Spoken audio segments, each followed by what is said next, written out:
Right now, we are in the era of reissue watches. It seems like brands have gone dry on ideas, and they went and took a dive on their archives, and they're trying to relive their glory days.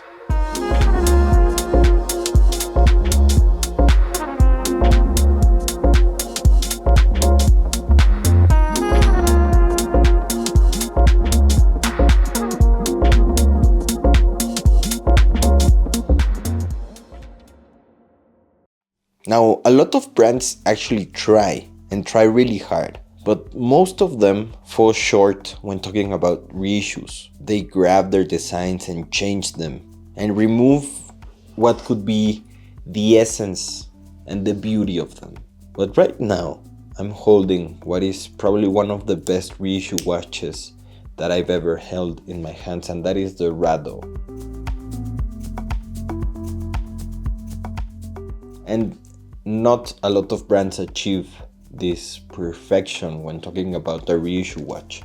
This is the Rado Golden Horse 1957. Of course, it's a watch from 1957, and Rado have done their homework, and they did 1,957 pieces of this watch, which is actually a limited number, not like the limited numbers we get in other brands, but. And there's 4 variants of this watch. We have red, blue, green, and this black dial, which is astonishing. Normally I don't really talk about Rado. I don't really know why. Their Captain Cook is amazing. They have other watches that are actually pretty good. But I think their market is somewhere else, not here. Not in Mexico, not in America. And I wish it was, because when I see this, it's a really good watch. The first thing that caught my eye was the black dial, because when you see it from afar, you just see a basic black dial. But when you come close, you see the radio finishing that looks amazing.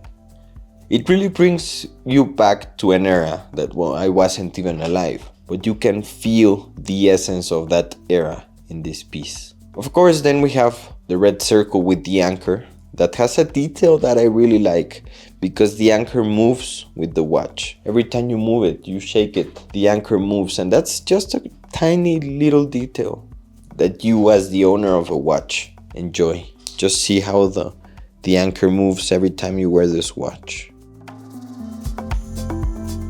And then of course we have the 2 little golden seahorse, where of course that's where the name comes from, the golden seahorse. And we also have it in the back, which represented the waterproof watches of Rado in the 50s, which is almost 70 years ago, 1957.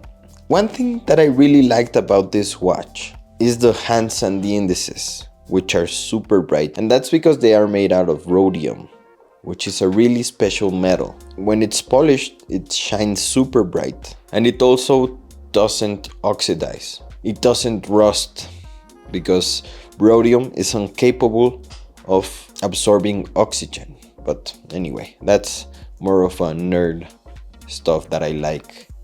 Now, when I see this watch, and what I really mean when I say that Rado knocked it out of the park with this reissue, is that when you do a reissue, you don't want to extract the essence, the beauty of the watch. You don't want to extract the essence of the watch, and that's what Rado did perfectly. You take the essence, the beauty of the watch, and you transport it to recent times, and that's what they've done perfectly. Firstly, we have the 37mm case, which is spectacular. Some people say that 37mm is too small. Now, I've seen the market, and smaller watches are coming back in style. So I really believe that men will begin using 34, 36mm watches. I believe that between 34 and 40mm at the most will be the new standard. And that's fine with me, because I have small wrists. But they brought they brought the size, they brought the essence of a vintage watch. Because look at this watch. If I tell you that this watch was from the 1950s, you would believe me, because it has the essence of it. It has the vintage looks. Of course, the bracelet helps it a lot. This is a Beads of Rice bracelet, which is super vintagey. But as I say, they grabbed the essence of this watch. And just as an example, normally Beads of Rice bracelets were brushed, and all of this is polished, high polish. So it looks between a vintage reissue but with a futuristic touch. And everything in this watch is polished, which is perfect because it looks amazing. The finishing is perfect.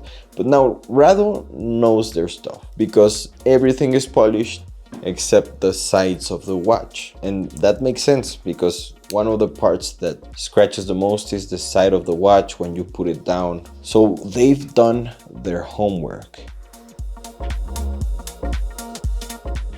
And when I see this watch, I feel the quality. And quality is sometimes really hard to define, but you can feel the weight. And what I mean is, Rado did their homework. They brought the essence of the watch, the looks, the vintage looks. But once I said what I'm about to tell you, and the collector was like, oh, that's because you don't know vintage watches. You don't understand. Once I said that I don't like vintage watches because they are too light. Once I had a Rolex, a vintage Daytona, and it felt super light. It didn't feel as robust as I wanted. So, because the bracelet was hollow, materials weren't as refined as they are now. So you grab this watch and it looks perfect like a vintage watch, but you can feel how sturdy it is, how well built. Even the clasp is well made. It's a fine, streamlined clasp. Look at it with that vintage finishing. Super slim, which makes this watch super comfortable. The profile of the watch is slim, and it's just perfect, a perfect everyday watch. Now, this was meant to be a sports watch, but now it's more of a dress watch, which is what happens normally to a lot of vintage watches. But the finishing is pretty good, to be honest. The way the light bounces on this watch is beautiful. And I really like the little details.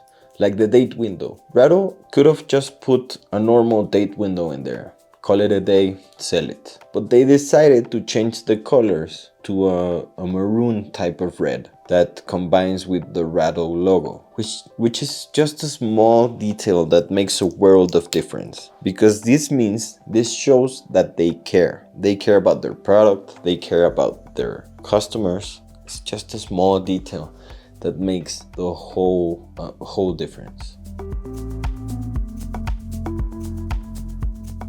What some people would say is the most important part of this watch is the price. When brands make limited editions, price goes up. Less pieces, more pricey.